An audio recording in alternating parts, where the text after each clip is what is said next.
This is Democracy Now! It's Climate Countdown. I'm Amy Goodman as we continue our coverage of the UN Climate Summit in Glasgow, Scotland, where negotiators have backed away from including a call to phase out coal as well as fossil fuel subsidies in the latest draft agreement, which was released today, the final scheduled day of the two-week summit. An earlier draft had called for, quote, phasing out of coal and subsidies for fossil fuels. Meanwhile, the new draft is calling for the phase out of unabated coal power and of inefficient subsidies for fossil fuels. One of the added words, unabated, means nations could continue using coal if they're able to catch large amounts of the carbon dioxide they emit, something that's been widely deemed controversial as the technology to fully capture greenhouse gases is still being developed. Indigenous leaders and climate justice activists have denounced the draft agreement as a failure and far weaker than what climate scientists say is crucial to do to contain global heating to 1.5 degrees Celsius or 2.7 degrees Fahrenheit above pre-industrial levels. Today, dozens of people took over the plenary hall inside COP26 to amplify their demands. A huge procession of global climate justice advocates then marched through the hallways of COP26 as they chanted power to the people and walked out of the venue where they met with other protesters. For more, we go outside the venue where we're joined by Asad Rehman, Executive Director of War and Want, lead spokesperson for the COP26 Coalition, one of the organizers of today's People's Plenary, part of the Walkout Now. Asad Rehman, welcome back to Democracy Now! Describe where you are and what your response is to this latest draft of what will be the Glasgow Pact.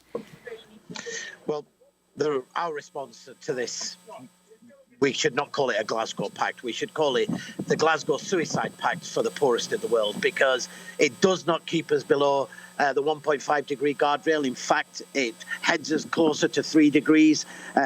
Governments turn their backs on the poorest and the most vulnerable in the world, unable to even meet the paltry 100 billion. They're ramming through so many loopholes that it makes a mockery of these climate negotiations. And that's why this morning, over 700 people from all the different civil society constituencies representing environmental organisations, women and gender, youth, trade unions, indigenous people, farmers and peasants came together and took over one of the main plenary halls where these deals are cooked up. And we issued our own People's Declaration calling on what we actually wanted to see outside this COP.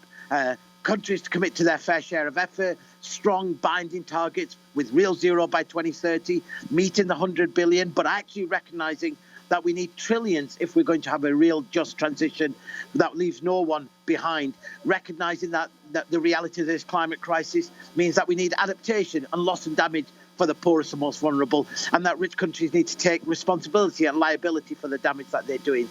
We know that there is the polluters and big businesses who have helped draft some of these clauses. So this was our attempt as people drafting our declaration as a rallying call both from the inside and the outside. So describe the People's Plenary and the Walkout, Asad. So this morning, there are official UN constituencies which are recognised by the United Nations, and we're an integral part of these negotiations. We are the eyes and ears of global civil society, and what we found over these 2 weeks is that we've been locked out of those negotiations. We've been barred from the negotiating rooms. We're unable to even begin to see what is being negotiated, so-called in our name, and that drove in an unprecedented a moment of unity across really all of global, and these are not just climate justice organisations, mainstream organisations all coming together and saying we're absolutely fed up, we're absolutely frustrated by the slow pace of action, by the inaction, and by the way that the UK presidency has hosted this COP to silence our voices. And they issued we heard a speech after speech from each of the constituencies, and then a declaration which had been drafted by all the different constituencies, was adopted by popular acclaim. People broke out into singing of power to the people, and led by the indigenous movement, we came out to meet a massive rally of people who from the outside were at the gates to welcome both the inside and outside together, and to declare that whilst they are calling for inaction. We're calling for justice. And our movement is getting stronger and stronger. We're uniting trade unions and indigenous, women and students, young and old, and we're building the movement that is needed. We know that this change will only happen when we as ordinary people lead this change and force our governments to act in our interests. Asad, we only have a few minutes, and I wanted to ask you about your meeting with Boris Johnson, the British Prime Minister. Well, yes, I met with Boris Johnson. We, as War on What, we gave a commitment to the movements of the people of the UK, saying that not only would we build the movement that is needed here in the UK, and we have built a powerful climate justice movement that put hundreds of thousands of people on the street, but we'd take that voice and that message and their demands into the negotiations and into making sure that the Prime Minister heard that. I set out that the UK is hypocritical, that it cannot be a climate leader when it's green-lighting more gas and oil licenses in the North Sea, when it's turned its back on the poorest with the COVID vaccine apartheid, when it's cut its oversized development aid, but it's handing out billions and billions to fossil fuel subsidies. If the UK was a genuine leader here, it would be committing its fair share of action.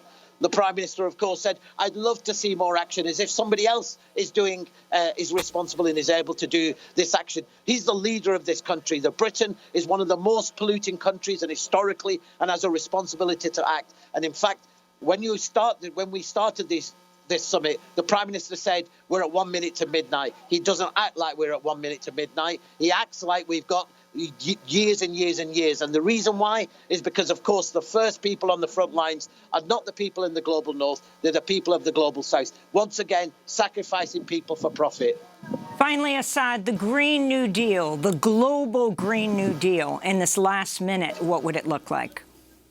Well, a radical global Green New Deal not only tackles the climate crisis and cuts our emissions fairly, but it actually also recognises we need to tackle global inequality and poverty. Half the world is locked into poverty at this moment in a world of abundant riches.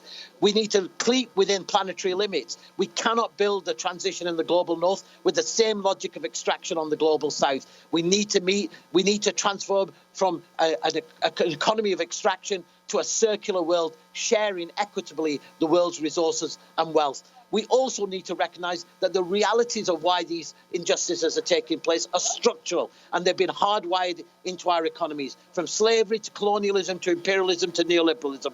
What we've seen is that the richest have grown wealthy on the backs of overwhelmingly the global south. We need to uproot those systems and create a fair and just world, one where everybody has a right to live with dignity and we live with harmony in our planet. We know what needs to be done. We've got the plans and policies. We know we need to transform our energy and food system. We need to guarantee people living wages, public services and social protection. We know all the things that we need, and now we need to build the power to it. And all around the world, over these last 2 weeks, what's been amazing has been the different iterations of people not just saying what's wrong, but saying this is the world and this is what we're going to fight and this is what we're going to create. And that's been the most uplifting thing about this summit. Asad Rehman, I want to thank you for being with us, Executive Director of the War on Want, lead spokesperson for the COP26 Coalition. He addressed the plenary earlier this week.